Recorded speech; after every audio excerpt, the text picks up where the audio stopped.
Normally 3টা assessment নেই, তো এবার তো বেস্ট কাউন্ট হয় না এখন আর, তো অ্যাভারেজ কাউন্ট হবে। একটা সিটি, 2টা সিটি থাকবে, একটা অ্যাসাইনমেন্ট থাকবে, ঠিক আছে? আর আমি টোটাল 2টা চ্যাপ্টার নেই, একটা হচ্ছে মাস স্পেকট্রোমেট্রি, একটা হচ্ছে এনএমআর। তো মাসের উপর থেকে একটা সিটি থাকবে, এনএমআর উপর থেকে একটা সিটি থাকবে, আর একটা অ্যাসাইনমেন্ট থাকবে, ঠিক আছে? আচ্ছা, মোটামুটি 2টা ক্লাস হওয়ার পরে সিটি নেওয়া হবে, এরপর মাঝে অ্যাসাইনমেন্ট থাকবে, এরপর আবার সিটি।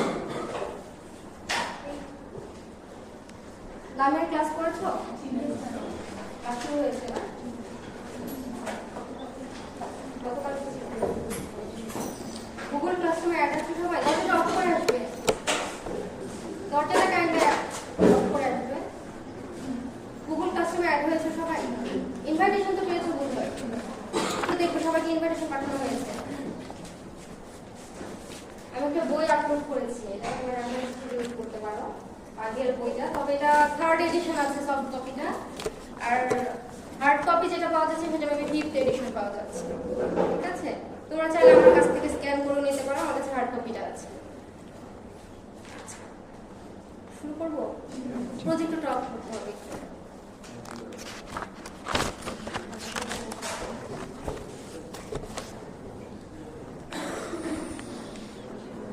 কি নাম তোমার? জুবায়ের। এখন ডাবল ক্লিক করো, দেখো একটা সুইচ আছে।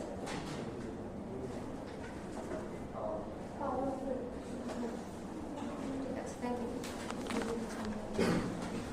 স্পেকট্রোস্কোপিক মেথড আগে কি পড়েছো? UV visible, IR. আচ্ছা, স্পেকট্রোস্কোপিক মেথডের কাজ কি?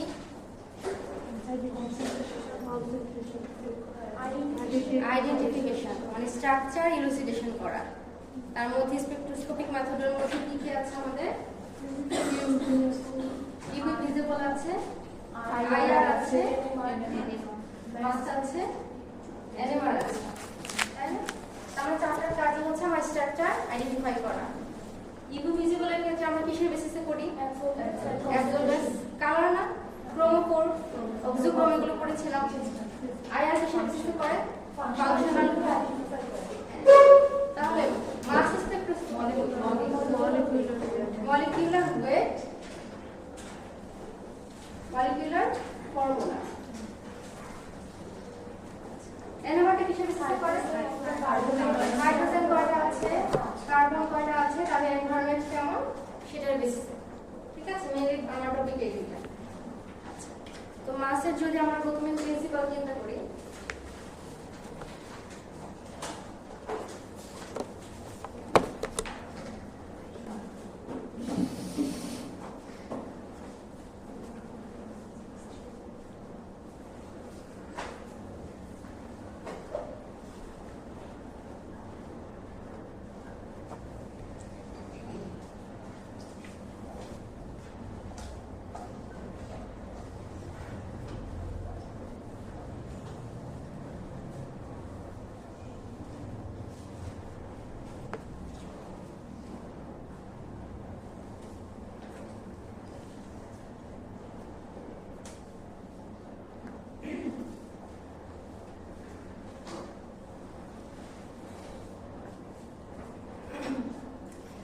চিন্তা করি কিভাবে তাহলে আমরা আমাদের কম্পাউন্ডটাকে আইডেন্টিফাই করি। প্রিন্সিপালটা কি হবে? আমাদের একটা কম্পাউন্ড থাকবে, কম্পাউন্ডটা আমাদের অর্গানিক হতে পারে, ইনঅর্গানিক হতে পারে। সেখানে কি হবে? সেই কম্পাউন্ডটাকে আমাকে আয়নে কনভার্ট করতে হবে। কম্পাউন্ডটা তো নরমাল ফর্মে থাকে, তো তাকে আমাদের আয়নে কনভার্ট করতে হবে। তাহলে এখানে আমাদের কি লাগবে? আয়োনাইজেশন টেকনিক লাগবে।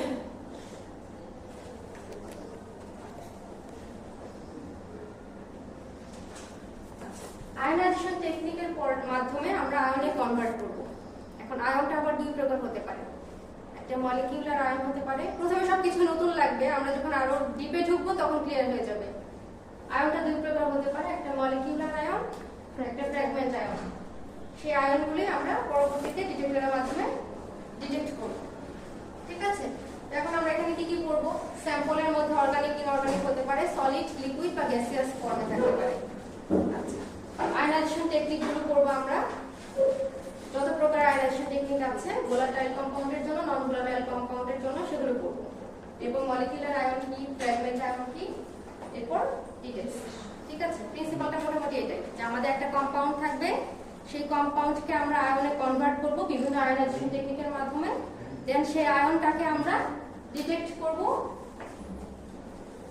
m/z এই রেশিওর মাধ্যমে, মানে মাস বাই চার্জ, z মানে হচ্ছে চার্জ।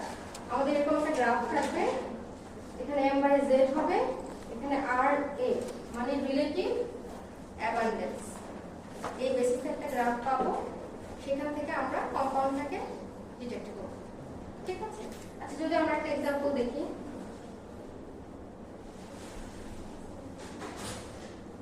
এটা নাম কি? প্রোপেন।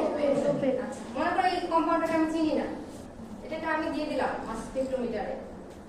এর প্রথম কাজ কি, আমাকে আয়নে কনভার্ট করতে হবে। আচ্ছা, আয়নে কনভার্ট হওয়ার পর আমরা যখন ডিটেক্ট করব তখন m/z পাবো। তো এখানে m কত? m মানে মলিকিউলার মাস। ক্যালকুলেট করো, কার্বন আছে 3টা, 3 12 36 প্লাস 44 হবে। আর এখানে চার্জ তো আমি সিঙ্গেল চার্জ রেখেছি, তার মানে 1 হবে।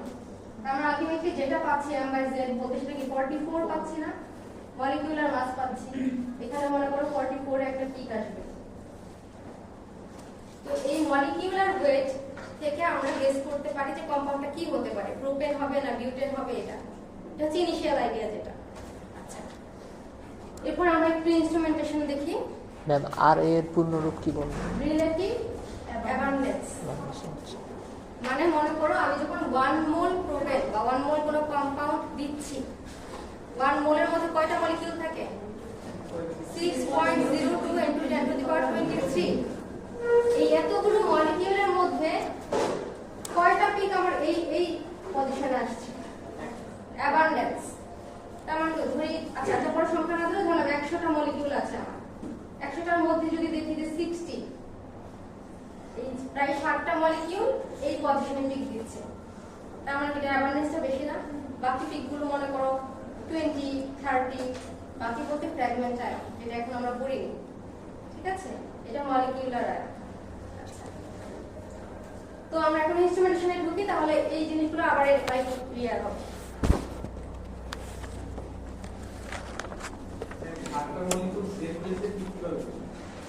কারণ সাথে আচ্ছা আমি বলছি, ইনস্ট্রুমেন্টেশন আসছি এরপরে বলছি।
যেটা positive cross plus.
M1 M2 M1 এর উপরে প্লাস M2 এগুলো হচ্ছে ফ্র্যাগমেন্ট আয়ন।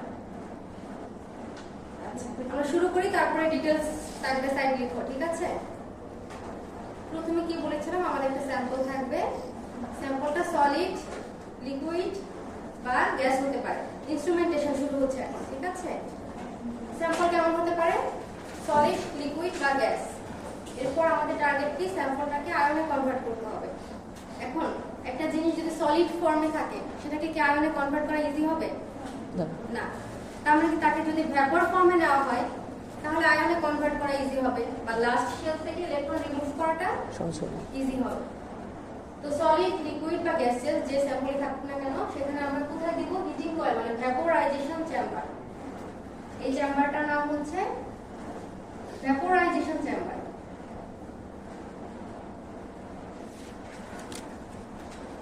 এখানে দেখো আমি বিভিন্ন চেম্বার এঁকেছি। এখানে এগুলো হচ্ছে স্লিট, স্লিট 1, স্লিট 2, স্লিট 3, ঠিক আছে? এই প্রথম পার্টটা হচ্ছে ভ্যাপোরাইজেশন চেম্বার, এটা হচ্ছে আয়োনাইজেশন চেম্বার, এটা হচ্ছে আয়ন এক্সেলারেশন চেম্বার, বাকিটা হচ্ছে ম্যাগনেটের পার্ট। আচ্ছা, ভ্যাপোরাইজেশন চেম্বারে কি হচ্ছে, আমি আমার স্যাম্পলটাকে এই চেম্বারে ইনপুট করলাম। এখানে হিটিং কয়েল আছে, হিটের কারণে আমাদের যে স্যাম্পলটা থাকুক না কেন সেটা গ্যাসিয়াস ফর্মে থাকবে, গ্যাসিয়াস হয়ে যাবে। আচ্ছা, যাওয়ার পর সে স্প্লিট দিয়ে আয়োনাইজেশন চেম্বারে ঢুকবে। আয়োনাইজেশন চেম্বারে যখন যাবে তখন দেখো কি হবে, আয়োনাইজেশন চেম্বারের মধ্যে থাকে ইলেকট্রন গান। ইলেকট্রন গান মানে যেই গানটা থেকে continuously high energised electron release হয়। ইলেকট্রন গান থাকছে, ইলেকট্রন কালেক্টর থাকছে আয়োনাইজেশন চেম্বারের মধ্যে, ঠিক আছে? আচ্ছা, তাহলে এখানে কি কি হচ্ছে, মনে করো আমাদের স্যাম্পল ছিল M, কম্পাউন্ডটা ছিল M। নরমাল স্টেবল কন্ডিশনের জন্য লাস্ট শেলে কয়টা ইলেকট্রন থাকে? 8টা। 2টা থাকলে স্টেবল, 2টা থাকলে তো স্টেবল। আচ্ছা, ধরো এই কম্পাউন্ডের লাস্ট শেলে কয়টা ইলেকট্রন আছে? 1টা, 2টা। তো আয়নে কিভাবে কনভার্ট করব? এই যে ইলেকট্রন গান, সেখান থেকে কন্টিনিউয়াসলি হাই এনার্জাইজড ইলেকট্রন এসে এই লাস্ট শেলে যে ইলেকট্রনগুলো আছে সেটাকে হিট করবে, ধাক্কা দিবে বা বম্বার্ড করবে। যদি করে তাহলে এই লাস্ট শেলে ইলেকট্রনটা বাইরে চলে আসবে না? বাইরে চলে আসবে। আবার যে ইলেকট্রনটা, এটা মনে করি ইলেকট্রন গান থেকে এসেছিল, এই ইলেকট্রন গানের এই ইলেকট্রনটার এনার্জি থাকে অলমোস্ট 70 ইলেকট্রোভোল্ট, মানে হাইলি এনার্জাইজড ইলেকট্রন। সে কি করবে? লাস্ট শেলে ইলেকট্রনকে হিট করলো, ইলেকট্রনটা বাইরে চলে আসবে। আচ্ছা, একই সাথে সে নিজেও বাইরে চলে আসবে, সেজন্য আমি দেখো অ্যারো সাইন দিয়ে দেখিয়েছি, সে নিজেও বাইরে চলে এসেছে। তাহলে আমাদের কয়টা ইলেকট্রন বাইরে চলে আসলো বলো তো? 2টা। তাহলে এখন 2টা ইলেকট্রন লিখেছি। আচ্ছা, তাহলে এই কম্পাউন্ডের কন্ডিশন এখন কি হলো? এই যে M, একটা ইলেকট্রন ছিল না ওর, তার মানে একটা ইলেকট্রন এখানে শো করেছি, সে রেডিক্যাল হিসেবে আছে, প্লাস একটা পজিটিভ চার্জ হয়ে গেল। এটা কি আমাদের আয়ন হয়েছে? এই আয়নটার নাম হচ্ছে আমাদের মলিকিউলার আয়ন।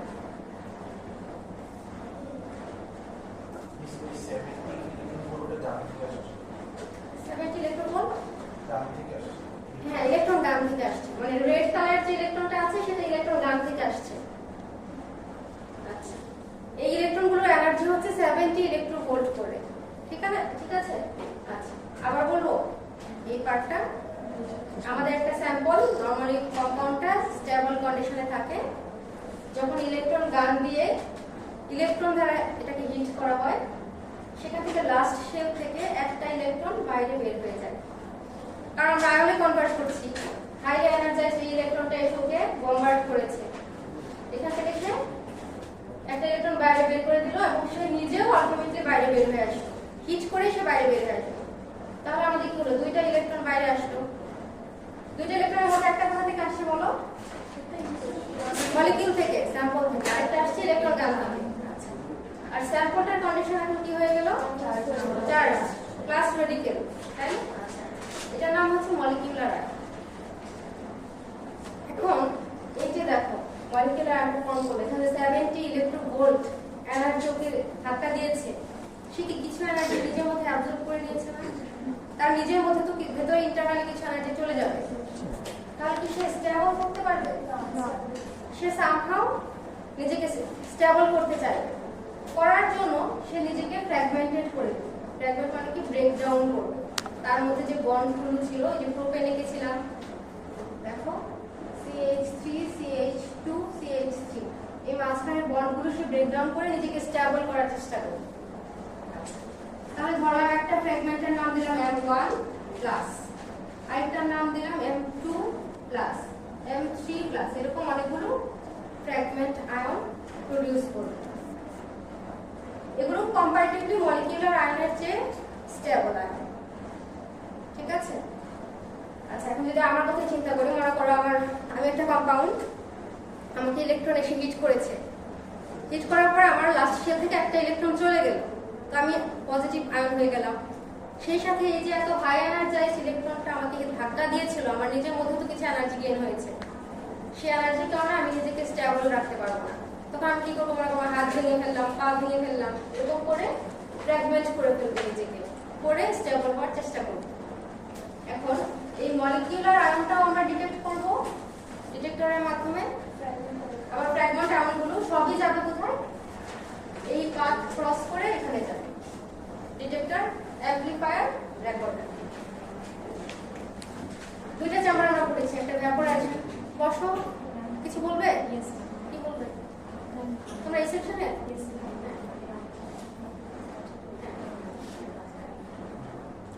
আজকে করতে পারবে না, ডিসিপ্লিন সাথে করতে পারবে? ডিসিপ্লিনের ক্লাস আছে তাহলে।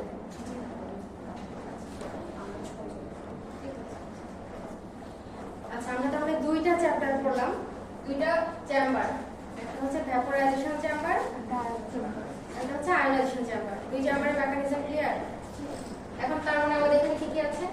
আচ্ছা, এখনো ক্লিয়ার না, একটু বাকি আছে। এই যে দুইটা ইলেকট্রন ছিল, এই দুইটা ইলেকট্রন এখন কোথায় যাবে? কেন তাকে কালেক্ট করার দরকার হচ্ছে? আমাদের দুইটা ইলেকট্রন চলে আসলো, এখন দুইটা ইলেকট্রন আমরা কেন কালেক্ট করে নিচ্ছি?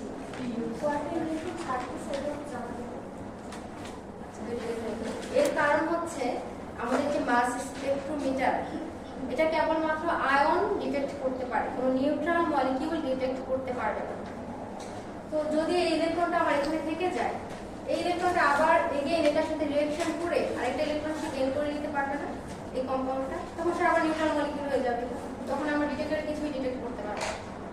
যাতে ফার্দার সে নিউট্রাল মলিকিউল না হয়ে যায়, সেই জন্য ওই ইলেকট্রনগুলোকে আমরা কালেক্ট করি। এটা একটা রিজন। আরেকটা রিজন হচ্ছে এই যে ইলেকট্রন গান থেকে যে হাইলি এনার্জাইজড ইলেকট্রন এসেছিল, সে যদি আবার ওকে হিট করে, তাহলে তো এর লাস্ট শেলে আরেকটা ইলেকট্রন ছিল, এটাও বের হয়ে যেত। তাহলে আমাদের চার্জ কি M+ থাকতো? M2+ হয়ে যেত। তো নরমালি আমাদের যে স্পেকট্রোমিটার গুলো থাকে, তাদের যে অ্যানালাইজার গুলো থাকে, সেই অ্যানালাইজার গুলো মেইনলি সিঙ্গেল চার্জ ডিল করে। রেয়ার কেসে M2+ ডিল করতে পারে, মানে আইডেন্টিফাই করতে পারে। সেজন্য আমরা আয়নটাকে এমন ভাবে প্রডিউস করব যাতে সে সিঙ্গেল চার্জ থাকে। ঠিক আছে? আচ্ছা, ইলেকট্রন কালেক্টরে আমরা ইলেকট্রন কালেক্ট করে নিচ্ছি। একটা হচ্ছে আমাদের জেনারেটেড ইলেকট্রন, যেটা আমাদের মলিকিউল থেকে এসেছিল, আর একটা ছিল বম্বার্ডেড ইলেকট্রন, যেটা ইলেকট্রন গান থেকে এসেছিল। এখন জেনারেটেড ইলেকট্রনটা কেন কালেক্ট করছি? যাতে সে ফার্দার মলিকিউলের সাথে রিঅ্যাক্ট করে আমাদের কম্পাউন্ডটাকে নিউট্রাল করে না দিতে পারে। আর বম্বার্ডেডটাকে কেন কালেক্ট করছি? যাতে সে ফার্দার কোনো ইলেকট্রন এটাকে বম্বার্ড করে বের করে না দিতে পারে। ক্লিয়ার? আয়ন হয়ে গেছে, মলিকিউলার আয়ন, ফ্র্যাগমেন্ট আয়ন। এখন আমাদের ইনস্ট্রুমেন্ট তো তাকে ভেতর দিয়ে সামনে আগাতে হবে, তার মানে ভেলোসিটি ক্রিয়েট করতে হবে, মোমেন্টাম ক্রিয়েট করতে হবে, তাই না? এই পাথওয়েটাতে সেটা কিভাবে করব? এই চেম্বারটার নাম হচ্ছে আয়ন এক্সিলারেশন চেম্বার। এক্সিলারেশন মানে কি? মোশন দেওয়া, তাই না? সামনে আগানো। আচ্ছা, এই আয়ন এক্সিলারেশন চেম্বারের মধ্যে আছে তিনটা electrode, positive electrode, negative electrode, double negative electrode. ঠিক আছে? তার আগে বলে দিই স্প্লিট গুলোর কাজ কি? তিনটা স্প্লিট দেখতে পাচ্ছি। স্প্লিটের কাজ কি? স্প্লিটের কাজ হচ্ছে যাতে তোমার কন্ট্রোলড অ্যামাউন্টের স্যাম্পল এটার ভিতর দিয়ে ঢুকতে পারে, একবারে সব যাতে ঢুকে না যায়।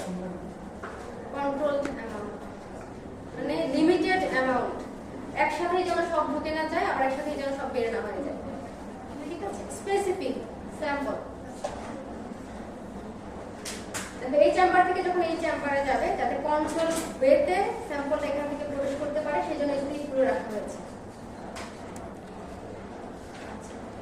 আয়ন এক্সপ্রেশন চেম্বারের মধ্যে আমাদের আছে 3টা ইলেকট্রোড, একটা পজিটিভ, নেগেটিভ, ডাবল নেগেটিভ। তো এখানে কি হচ্ছে দেখো, আমাদের যে মলিকিউলার আয়ন ফ্র্যাগমেন্ট আয়ন ঢুকছে, আয়নগুলো কি পজিটিভলি চার্জড না? আচ্ছা, তো পজিটিভ আর পজিটিভ কি হবে? রিপালশন হবে। রিপালশন হওয়ার পর এখানে আবার তাকে কে অ্যাট্রাক্ট করছে? Negative electrode. এই দুই পাশে সে ধাক্কা খাবে। ধাক্কা খাওয়ার পর এট দ্য সেম টাইম এই ইলেকট্রোড তাকে অ্যাট্রাক্ট করবে, তার মানে সেটা সামনের দিকে আগাবে। এটা ডাবল ইলেকট্রোড, মানে ডাবল অ্যাট্রাকশন, তার মানে সে আরো সামনের দিকে আগাবে। আগানোর পরে সে কি হবে? কোন চেম্বারে ঢুকবে? ম্যাগনেটিক চেম্বারে ঢুকবে। ঠিক আছে? আচ্ছা, এখন ম্যাগনেটটাকে এক ধরনের ইলেকট্রিক ফিল্ড ক্রিয়েট করে। ম্যাগনেটিক ফিল্ড মানে ইলেকট্রিক ফিল্ড ক্রিয়েট করে। আচ্ছা, তার মানে সেই ইলেকট্রিক ফিল্ড কি অলওয়েজ চার্জ পার্টিকেলগুলোকে সামনের দিকে নেবে। এখানে যদি বাই এনি চান্স কোনো নিউট্রাল পার্টিকেল চলেও আসে, সে আর এই চেম্বারে প্রবেশ করতে পারবে, কারণ এখানে আছে ম্যাগনেট। ম্যাগনেটটা এনশিওর করবে যাতে কেবলমাত্র চার্জ যে আয়নগুলো আছে সেগুলো সামনের দিকে আগায়। আচ্ছা, ম্যাগনেটের আরেকটা কাজ কি? এক নাম্বার অ্যাডভান্টেজ কি বললাম ম্যাগনেটের? যাতে কোনো নিউট্রাল মলিকিউল ডিটেক্টরে না যেতে পারে, অনলি চার্জ পার্টিকেলগুলো যায়। আরেকটা হচ্ছে ম্যাগনেট ডিফ্লেকশন। ডিফ্লেকশন মানে কি? বিচ্যুতি। ডিফ্লেক্ট করবে মানে ধাক্কা দিবে। আচ্ছা, যদি ধাক্কা দেয়, একটা ভারী জিনিসকে তুমি ধাক্কা দিয়ে বেশি সরাতে পারবে না একটা হালকা জিনিসকে? হালকা জিনিসকে। তো এখানে আমাদের দেখো আয়ন ছিল কি কি? M+, M1, M2+। এটা molecular ion, fragment ion, fragment ion. যদি কম্পাউন্ডের কথা চিন্তা করি, CH3, CH2, CH3, এটা মনে করো আমাদের M+ আয়ন মানে মলিকিউলার আয়ন। কত বলেছিলাম? 44/1। যদি ফ্র্যাগমেন্ট আয়ন ধরি, ধরো ফ্র্যাগমেন্ট মানে এই বন্ডটা ভেঙে গিয়ে দুইটা ফ্র্যাগমেন্ট হয়ে যাচ্ছে। আমি খুব ফাস্ট আগাচ্ছি। ধরো এই বন্ড ভেঙে গিয়ে দুইটা ফ্র্যাগমেন্ট হয়েছে নিজেকে স্টেবল করার জন্য। তো এখানে দেখো আয়নগুলো কি হচ্ছে? CH3, CH2, এটা একটা আয়ন, আবার CH3, এটা একটা আয়ন। ওর মলিকিউলার মাস কত? 29। এখানে 15, তাই না? তার মানে আমাদের কি কি আয়ন আছে দেখো তো? 44, 29, 15, তিনটা আয়ন আছে। ভারী আয়ন কোনটা? 44। যখন ডিফ্লেকশন করবে ম্যাগনেটটা 44, ভারী আয়নটা কি বেশি ডিফ্লেকশন করতে পারবে? ভারীটা তার মানে ডাইরেক্টলি তোমার ডিফ্লেকশন চলে আসবে। হালকা গুলো একটু কি করবে? এরকম ডিফ্লেকশন হয়ে হয়ে একটু পরে আসবে। আরো বেশি হালকা যেটা সেটা আরো পরে আসবে। তার মানে তোমার এখানে যে পিকটা আসবে সেটা গ্র্যাজুয়ালি আসছে না? প্রথমে 44 ভারীটা আসলো, এরপর 29, এরপর 15। তার মানে তুমি সুন্দর একটা গ্রাফ পাচ্ছ। একবারে সব এসে হিট করলো না এখানে। তার মানে ম্যাগনেটিক ফিল্ড রাখার এক নম্বর কারণ হচ্ছে যাতে কোনো নিউট্রাল মলিকিউল ডিটেক্টরে না যেতে পারে। অলওয়েজ এনশিওর করছে যাতে চার্জ পার্টিকেল ডিটেক্টরে যায়, এবং সে ডিফ্লেকশন করছে যার হায়ার মাস মলিকিউলার ওয়েট যার বেশি তার লেস ডিফ্লেকশন হচ্ছে। তার মানে going to the detector first. High molecular mass, less deflection, going to the detector first. আচ্ছা, low molecular weight, higher deflection, going to the detector slowly. তার মানে একসাথে সবগুলো আয়ন দিয়ে হিট করছে না আমার ডিটেক্টরে, গ্র্যাজুয়ালি যাচ্ছে। এটাকে এনশিওর করছে যে ম্যাগনেট। এরপর আমরা গ্রাফ পাবো 44, 29, 15। এরকম দেখে আমরা একটা আইডিয়া করতে পারবো যে কম্পাউন্ডটা কি হতে পারে। ঠিক আছে, আরেকবার বলবো ইনস্ট্রুমেন্টেশন। ফ্র্যাগমেন্টেড আয়নগুলো কিভাবে পাইলাম? ফ্র্যাগমেন্টেড, আচ্ছা আমরা বলেছিলাম যে মলিকিউলার আয়নটা আনস্টেবল থাকবে না? আনস্টেবল থাকবে, নিজের মধ্যে তার এনার্জি আছে। সে তখন নিজেকে স্টেবল করার জন্য ফ্র্যাগমেন্ট করবে, নিজেকে ভেঙে দেবে। তার মানে ভেঙে দেওয়া মানে কি? কম্পাউন্ডের মধ্যে যে বন্ডগুলো আছে সেই বন্ডগুলো মাঝখানে ভেঙে যাবে। এখানে দেখো কার্বন কার্বন বন্ড ছিল, এই বন্ডটা ভেঙে যাবে। যদি ভেঙে যায় তাহলে এটা একটা ফ্র্যাগমেন্ট হবে, এটা একটা ফ্র্যাগমেন্ট হবে। এই দুইটা আয়ন ফ্র্যাগমেন্টেশন আমরা ডিটেইলস পড়বো, ঠিক আছে?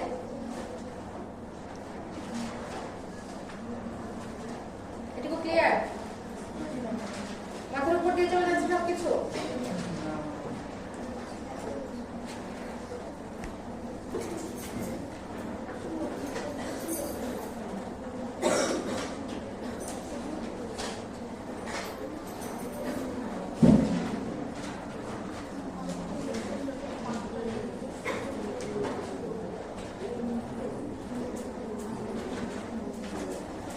প্রজেক্টরটা একটু অন করে দিবে, দেখুন আমার স্ক্রিনটা।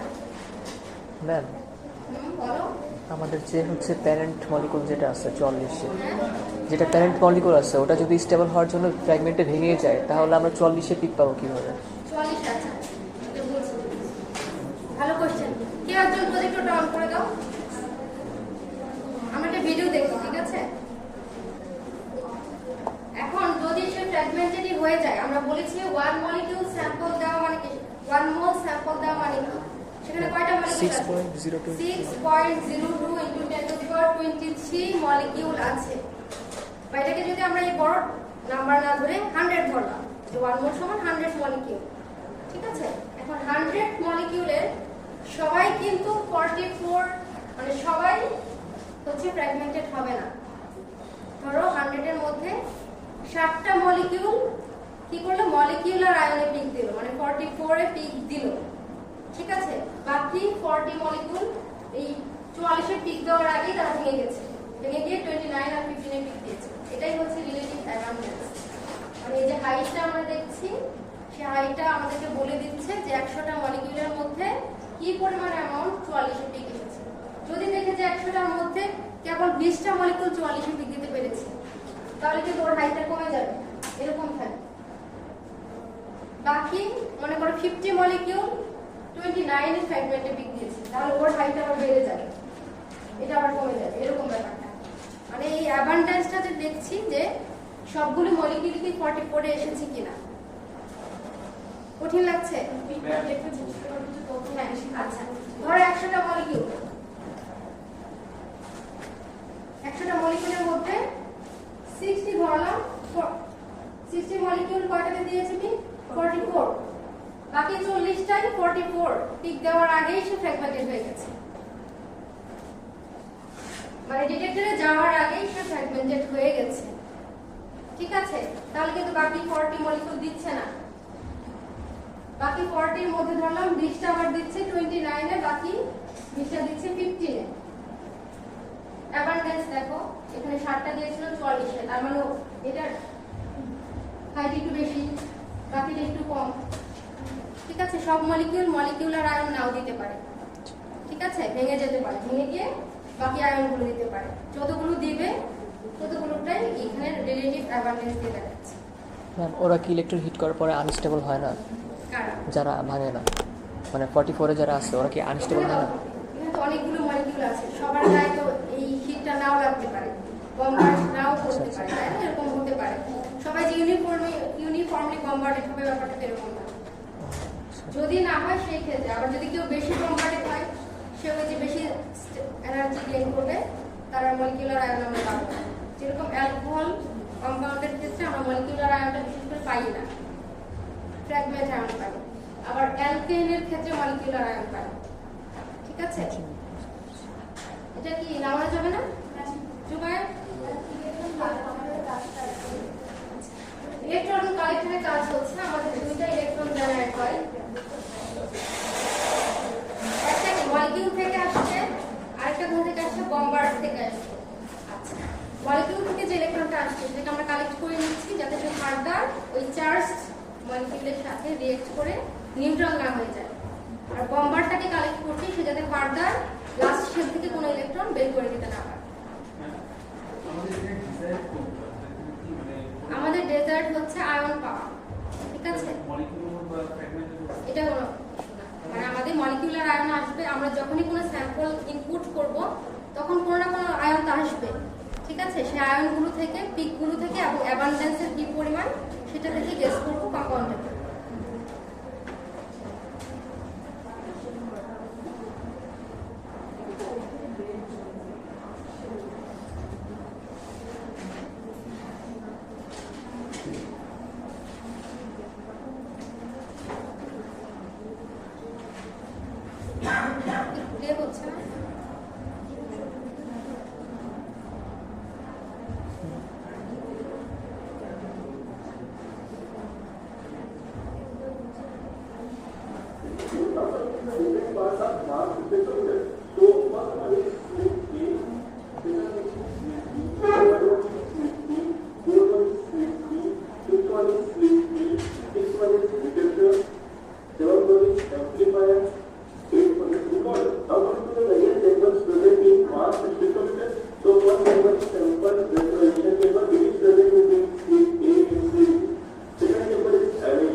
বুঝতে পেরেছো কি মোটামুটি যে হচ্ছে এখানে প্রত্যেকটা চেম্বারই এভাবে এক্সপ্লেন করেছে আমি যেভাবে বললাম, তাই না? কোনো কনফিউশন আছে এখানে? আমরা তো এখানে জাস্ট হচ্ছে যেগুলো আয়োনাইজ করছি ওই মলিকিউলগুলোকে করতে পারছি, তো এটা কি পারফেক্টলি আইডেন্টিফাই করা যায় এটা কোন মলিকিউল? জাস্ট তো চার্জ মলিকিউলগুলো আমরা জানি। হ্যাঁ, কিন্তু চার্জগুলোই দেখো তুমি এখানে যখন তুমি স্ট্রাকচার দেখাও, লাইক প্রোপেনের ক্ষেত্রে কোথায় কোথায় পিক পাচ্ছি 44, 29, 15, এটা কি বিউটেনের ক্ষেত্রে সেম হবে? না, সেম হবে না। তার মানে কি একটা কম্পাউন্ড থেকে একটা কম্পাউন্ড আমরা সেপারেট করতে পারছি না, মানে এক একটা কম্পাউন্ডের ফ্র্যাগমেন্টেশন প্যাটার্ন আবার আলাদা হবে। মলিকিউলার আয়ন পিক আলাদা, মলিকুলার আয়ন পিক মানে তো মলিকুলার মাসটা যেখানে পিক দিচ্ছে। আচ্ছা, এরপর ফ্র্যাগমেন্ট পিকগুলো আলাদা আলাদা হবে। তো এরকম গ্রাফ থেকে পড়া আইডেন্টিফাই করা যাবে।